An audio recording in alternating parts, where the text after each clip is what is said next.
بسم اللہ الرحمن الرحیم۔ ناظرین السلام علیکم۔ اسماعیل خان ایک نئی ویڈیو کے ساتھ آپ کی خدمت میں حاضر ہے۔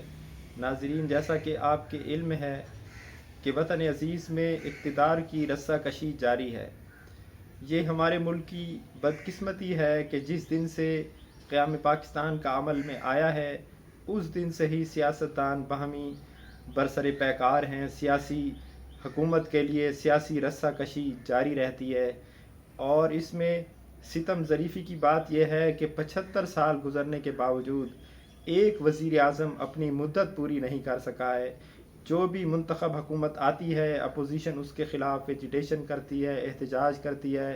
اتنے ملک کے حالات خراب کیے جاتے ہیں کہ آخرکار فوج کے ذریعے یا عدالت کے ذریعے یا کسی بھی ذریعے سے وہ حکومت ختم ہو جاتی ہے۔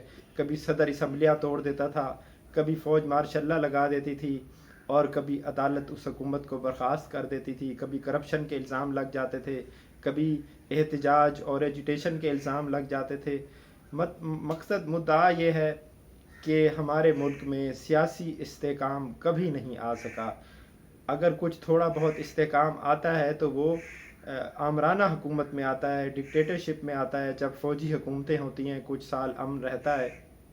لیکن اس میں مسئلہ یہ ہوتا ہے کہ فوجی حکومتیں مرضی کے فیصلے کرتی ہیں، اس میں جمہور کی رائے شامل نہیں ہوتی، اور اگر وہ صحیح فیصلے بھی کریں تو عوام کی مرضی اس میں نہیں ہوتی، اور سیاستدان ان کے خلاف احتجاج، مظاہرے اور پارٹیاں بنا کر ان کو آمریت پر کو نشانہ بناتے رہتے ہیں، حتیٰ کہ وہ ان کے سامنے مجبور ہو جاتے ہیں یا کمپرومائز کرتے ہیں اور معاملات بگڑنے لگ جاتے ہیں۔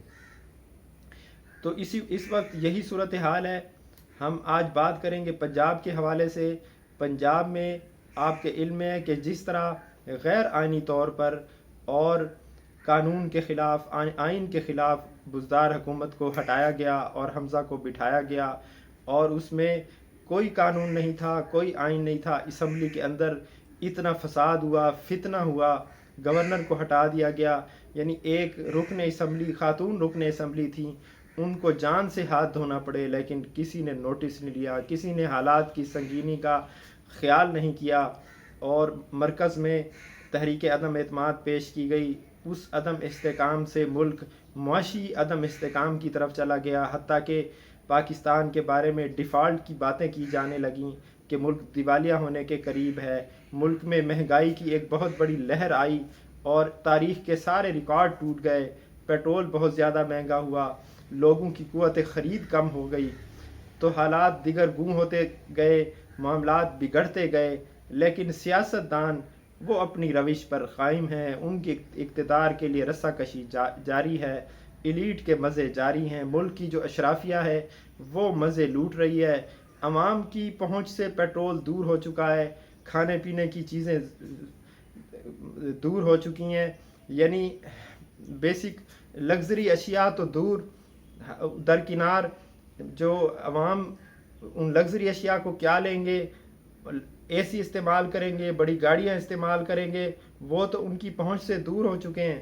لیکن مسئلہ یہ ہے کہ بیسک نیڈز یعنی فوڈ کی فراہمی بھی پاکستان کے عوام کے لیے ایک مشکل مرحلہ بن چکی ہے۔ لگژری اشیاء تو درکنار، عوام کی پہنچ سے خوراک اور بیسک نیڈز کی چیزیں دور ہو چکی ہیں، اور پاکستان کے عوام سخت پریشان ہیں۔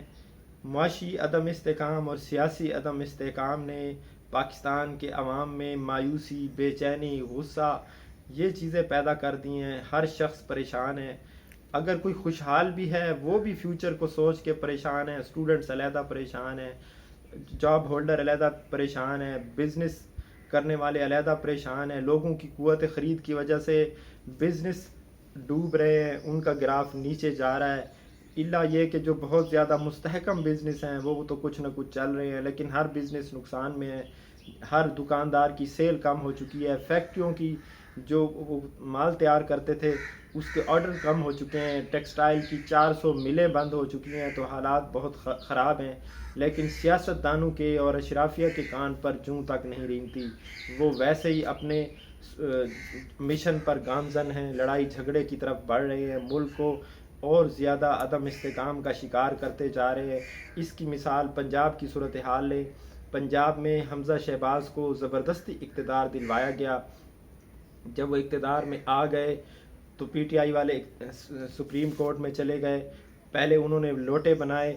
سپریم کورٹ نے وہاں عدالت نے ان کے خلاف فیصلہ دے دیا کہ یہ 20 لوگ جو ہیں ان کو ڈی سیٹ کر دیا. پھر وہ الیکشن ہوئے, اس میں انہوں نے ہر قسم کا حربہ اختیار کیا کہ ہر حال میں اقتدار میں بیٹھے رہیں. تو اس الیکشن میں ان لوگوں کو بری طرح شکست ہوئی. یعنی عدالت نے کام چلانے کے لیے حمزہ شہباز کو اقتدار میں بٹھا دیا کہ آپ کچھ دن بیٹھ جائیں کہ آخر صوبے کو کسی نے تو چلانا ہے. لیکن عدالت کے پاس کوئی قانون موجود نہیں تھا جس کے تحت وہ اس کو بٹھاتی, اس لیے انہوں نے اپنے فیصلے میں کسی قانون کا حوالہ نہیں دیا. یعنی ایک پنچایتی فیصلہ آپ اس کو کہہ سکتے ہیں. اس کے بعد الیکشن جب ہو گئے, مریم نواز نے شکست تسلیم کر لی اور ملک احمد خان جو صوبائی وزیر تھے سابق, انہوں نے شکست تسلیم کر لی. اور ہونا تو یہ چاہیے تھا کہ اب شکست تسلیم کر لی ہے تو مخالف فریق کو حکومت کرنے کا حق دیا جاتا, ان کو آرام سے اقتدار میں آنے دیا جاتا. لیکن پھر اقتدار کی رسا کشی شروع ہو گئی رانا ثناء اللہ کے اس بیان سے کہ اگر ان کو 5 ووٹوں کا فرق ہے, اگر 5 لوگ ان کے غائب ہو جائے تو یہ وزارت علیہ کو ڈھونڈتے پھریں گے. پرویز الہی کہاں سے یہ وزیر اعلیٰ بنیں گے, اور یہ ایک نااہل شخص ہے اور یہ وزیر اعلیٰ بننے کے لائق ہی نہیں ہے.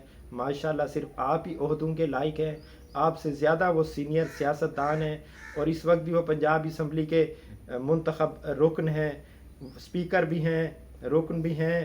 اگر آپ کو عوام نے ووٹ دیا ہے تو ان کو بھی ووٹ دیا ہے. تو آپ اگر اقتدار میں آ سکتے تھے, حمزہ شہباز بغیر کسی آئینی اور قانونی طریقہ کار کے, انہوں نے دھونس دھاندلی سے, پولیس کے حملوں سے, کوئی تیسری طاقت تھی جو ان کو فیور دے رہی تھی. گورنر پنجاب کو بھی ہٹایا گیا, عثمان بزدار کو بھی ہٹایا گیا, اور حالات بہت خراب ہو گئے. اب ایسے حالات ہے کہ 3-4 مہینوں سے ملک کا سب سے بڑا صوبہ جو 12-13 کروڑ نفوس پر مشتمل ہے, پنجاب کی آبادی اتنی زیادہ ہے کہ آپ یہ دیکھیں کہ اگر پنجاب کوئی ایک ملک کنسیڈر کیا جائے تو یہ دنیا کا 12واں بڑا ملک ہوگا. اتنا بڑا صوبہ ایک منتظم اعلیٰ سے, وزیر اعلیٰ سے محروم چلا آ رہا ہے, آئینی بحران اس میں چل رہا ہے, اور قانونی معاملات جو ہیں وہ حل نہیں ہو رہے ہیں. اب یہ بار بار دھمکیاں دے رہے ہیں, ایک دوسرے پر ارکان کی خرید و فروخت کا الزام لگا رہے ہیں.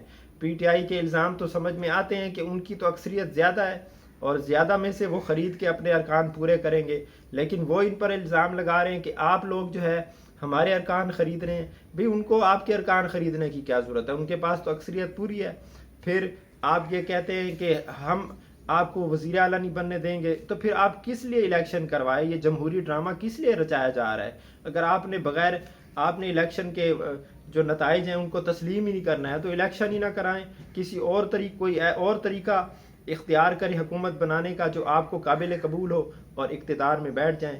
اب اس کی وجہ سے, اقتدار کی رسہ کشی کی وجہ سے, ملک میں جاری بے چینی کی وجہ سے ڈالر جو ہے وہ اوپر سے اوپر جا رہا ہے, اس کی ویلیو بڑھتی جا رہی ہے, روپے کی ڈیویلیویشن ہو رہی ہے, روپے کی قدر مسلسل گرتی چلی جا رہی ہے, اور ملک میں مہنگائی کا طوفان مزید آنے والا ہے, حالات اور بگڑتے جا رہے ہیں. آخر یہ سیاستدان کب سمجھیں گے؟ کیا آپ پاکستان کو بالکل تباہ کر کے چھوڑیں گے؟ کیا آپ پاکستان کے کوئی دشمن ہیں؟ کیا ان عوام نے دشمنی کی ہے کہ آپ کو ووٹ دیا ہے, آپ کو اسمبلیوں میں پہنچایا ہے, آپ فری کھاتے میں وہاں کھاتے ہیں, پیتے ہیں, مراد سے لطف اندوز ہوتے ہیں, لیکن عوام کے لیے آپ سوچنے کے لیے تیار نہیں ہیں؟ جس ملک نے آپ کو عزت بخشی ہے, آپ کو عہدے بخشے ہیں, آپ کو پارلیمنٹ میں پہنچایا ہے, ان غریبوں کو ٹیکسوں سے آپ وہاں عیاشیاں کر رہے ہیں, بیٹھ کر کھاتے ہیں, فری علاج ہے آپ کا, رہائش گاہیں فری ہیں, سفر فری ہے, ہوائی جہاز کا سفر فری ہے, ساری سہولیات آپ کا میڈیکل فری ہے, لیکن آپ اسی ملک کے دشمن بنے ہوئے ہیں. جس شاخ پر بیٹھے ہیں اسی کو کاٹنے کے درپے ہیں. آخر آپ لوگ کب سمجھیں گے؟ آج تک کے لیے اتنا ہی, انشاءاللہ ملتے ہیں نیکسٹ ویڈیو میں. اللہ حافظ.